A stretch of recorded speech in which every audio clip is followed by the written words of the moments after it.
Hello YouTube, this video is going to be brought to you Twitterman287 style. I just thought I'd try something a little different. And no, my desk isn't dirty, it's just old and scratched up. But yeah, so I just thought, like I said, just so I can kind of sit back and relax a little bit while doing these videos. If this doesn't end up going very well, I'll obviously go back to the carpet, but I just thought I'd try something different. So anyway, today is an unboxing of the Moto G4 Plus. Got this today. This is going to be my new phone. And yep, the main reason I decided to get this was because I just was tired of being tied down to a carrier contract. And here, let me zoom in a little bit.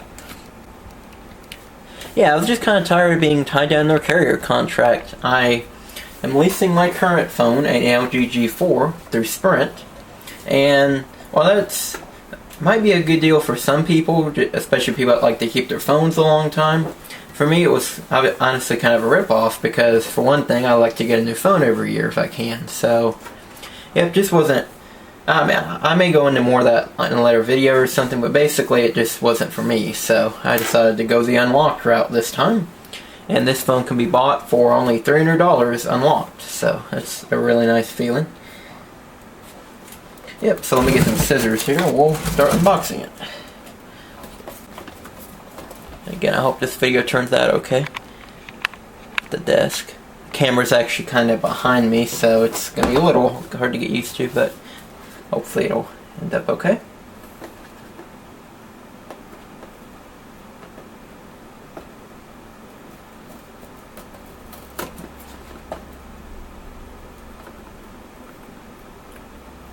Cut the bottom. There we go. Yep. Got it. Okay, so here's the phone itself, which feels really nice actually. It's not as cheap feeling as some people say it is. It's actually really feels really nice. So let me, well, we'll move on to the phone in a second, I guess. Let's look at the rest of the box. It's got this little pamphlet here. And again, it's hard to do this way, but yeah, it just basically shows you how to put the SIM card in and the SD card slot, micro SD card slot, that is. Yep. We've got a TurboCharger, which is my first ever phone I've had that has that kind of technology, so that's cool, I guess. I really don't charge my phone often during the day, but you know, occasionally when I'm using it a lot I will, so that's nice to have. It's got just a regular micro USB cable. The cable itself is completely normal, but the only thing that makes it turbocharging is the actual charger, which, if you look, is thicker than a typical USB charger. Anyway, we got a README guide. Let's see what it says. Yep, I'm not going to read the whole thing, but let me just hold it up for you guys that may be interested. You can pause the video, zoom in, whatever you need to do to read that. Basically, it's just kind of a getting started guide, you know, taking the back cover off, installing the SIM, all that kind of stuff. And then on the back it shows more about the software itself. One thing I really like about this phone is it does have stock Android, and literally the only thing they add is a Moto app, which gives you certain gestures and stuff, which I'm not sure if I'll use, but that's at least that they actually did something useful to stock Android as opposed to all these other companies that kind of skin it too much, in my opinion. I've always been a big stock Android fan, so it's really nice to see. Oh, it's just, I was about to show the rest, but it's just the same manual, just in different languages, so. Yep, so that's it. Oh, I forgot to show the back of the box. I apologize. Yeah, that's all it shows on the back, just 5.5-inch screen, 8-core processor, laser autofocus, sorry, I'm trying to read it to the viewfinder, and then 4G LTE. Yep, I mentioned this is unlocked. This does work on all 4 major carriers, obviously Sprint, AT&T, Verizon, and T-Mobile. And it also works on pretty much any MVNO because it's compatible with both both CDMA and GSM. So that's nice. Sprint in particular is a CDMA network, but it'll work on GSM as well. So, which is also nice because in other countries they use GSM. So if you travel a lot, this may be a good option for you because it has that compatibility. But anyway, let's look more at the phone itself now. Got this little sticker on the front, which I guess I'll leave on for now. I might as well. Nothing on the left side here. And like I said, it does feel better than people said it would. People act like it felt cheap. I disagree. I think it feels very hefty and feels nice. It is plastic, but it does still feel very nice in the hand, I think. You got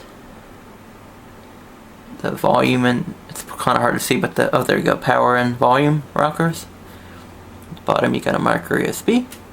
No Type-C, but in my opinion it's actually a good thing because Type-C is not standard yet. So I kind of like the ability, luxury of being able to borrow friends and family's chargers. So that's just me anyway. But yep, you got the camera there.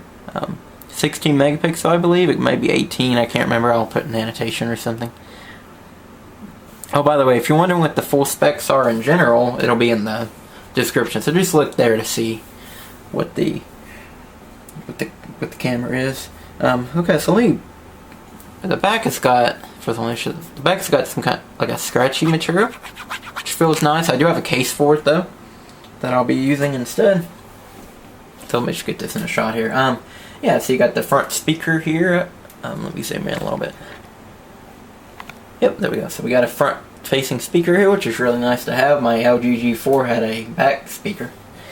We've got, I guess that's it's a front facing camera, but I was going to say, oh, never mind. But anyway, on the bottom here you got a fingerprint scanner, which is not a home button, but that's fine because I've been used to a digital home button on the LG G4, so that's not a big deal for me. But if you're coming from a Samsung device, I can imagine that you would probably try to push that as like a home button, just because it does look like it should be a home button. A lot of people say they should have put it in the dimple, the famous Motorola dimple, which I agree would have made more sense, but you can't. It's not much to complain about, I guess. So before we turn it on, let me show you. Let me open up the back. Let's see what we got. Just doing this off camera to be easier. Don't worry guys, I will be a lot more prepared in the review than I am in this video. I'm just kind of doing this off the cuff. I'm just kind of excited to use it, so again, sorry about that, but in the review I will be a little more prepared, I guess you could say. Yep, so here's the back. The battery is non-removable, but I'm sure you could probably do that if you really needed to. There's a SIM slot, which has a micro SIM adapter. The slot itself is micro SIM, but if you have nano SIM, you can use this adapter. I'll talk more about that in a minute.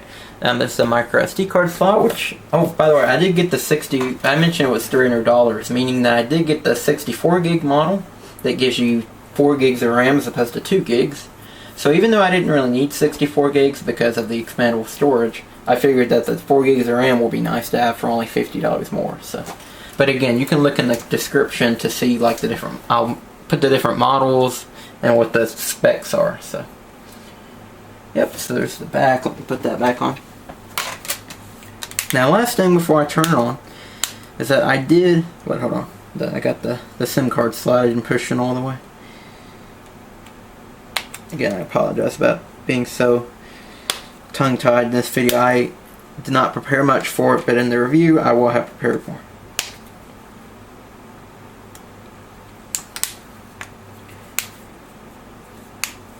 Okay, sorry, I was just putting the back on, but before I turn it on, I want to show you some accessories I got for it.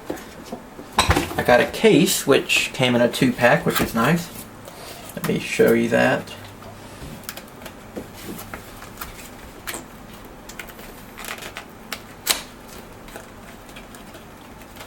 Yep, just your basic, simple, clear case. Nothing fancy or anything, but I figure this. I also got a screen protector, so I figure this should be good. Yep, let's here. Let me put it on the phone so you can see. Well, first of all, just your basic clear, like gel case, I guess is what they call that. Yep, just like I said, just basic and simple, but should get the job done. Yeah, I actually really like that. It adds grip to it. It's got almost a slick type of material. It's very, very grippy, very nice. This reminds me a lot of the case I had for my Galaxy S4 back in, I guess, 2013. So, yep, I remember really liking that case, so I'm glad I got this one, which is very similar. And it does provide enough of a lip around the front, I think, to protect it from, very small drops. So that should be good. I'm usually pretty careful with my phones, but you know what? I like to have a little bit more protection just in case. And finally, I got a screen protector for it. I really like these Skinomi's. See, I got the Tech Glass version that basically means that it just adds another layer of glass on top of it. And so if you shatter the screen, at least from small drops, it'll shatter the screen protector as opposed to the actual phone. So that's really nice to have. And it's only like, I think like $8 as opposed to the invisible shields, which are a lot more expensive. So I like this brand. I've been using them for a couple years now. One more thing I wanted to touch on. Well, first of all, let me boot it up. And we'll just see what we got here. I'm probably not going to do much with the software on this video, but let's see. How do you peel that off? I'm having trouble figuring out how to get this front thing off.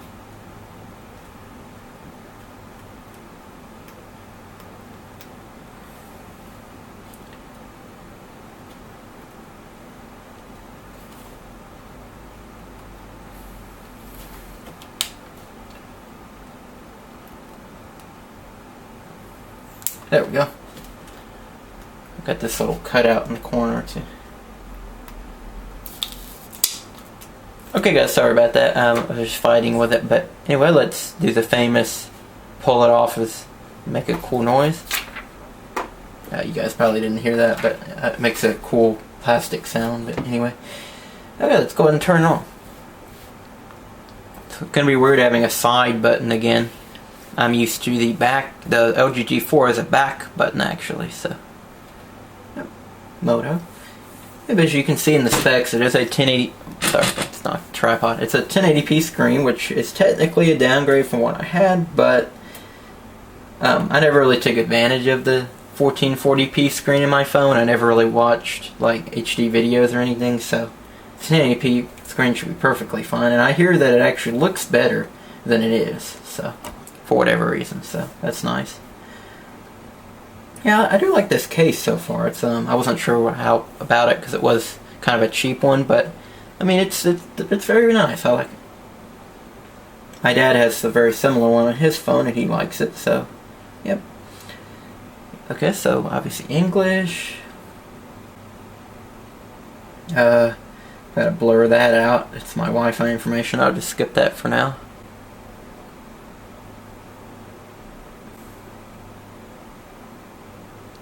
Won't let me do anything because I'm not activated, so. Oh, and let me kind of talk about that a little bit. If you're on Sprint like I am, you may have a little bit of a challenge because Sprint, for whatever reason, is very picky about their SIM cards. So, sometimes you even have to call them to help activate it. So I ended up buying one of these bring your own device activation kits, which is because for some reason they have different kinds of SIM cards. I guess they're that picky, so the one in my LG G4 will probably not work. And plus I need to return the phone anyway because I'm leasing it, so. Yep, so just something to keep in mind if you're on Sprint. You may even have to go to the store and have them help you with it. Okay, so it's 11:10. It is 1:47. Let me do this off camera. So I'm about to cut that, guys. Just didn't want to show my name, but my full name at least. But yeah, so anyway, let's set up a fingerprint. See how that works.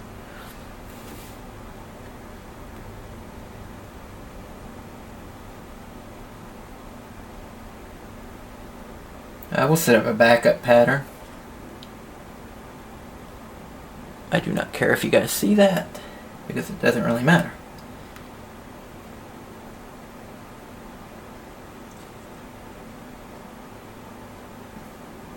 Oh wait, I just skipped the... Let's see, can I go back? Okay, I accidentally chose to do a pin instead of a fingerprint, so I'll have to change that later. Yeah, let's show all notifications, I guess. Oh, no, never mind, it is going to have me set it up, okay. See how well this works.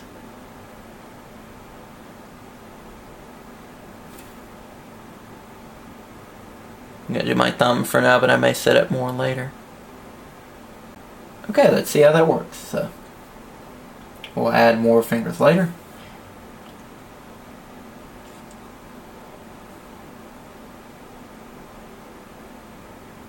I usually disable that. Okay. So let me just take it off camera quick so I can get a feel for how it looks. Yeah, it's nice. It's like I said, it definitely does not feel like a. Well, I mean, you can tell it is 1080p, but it looks nice. It looks nice for what it is. So, okay, let's test out the fingerprint scanner real quick.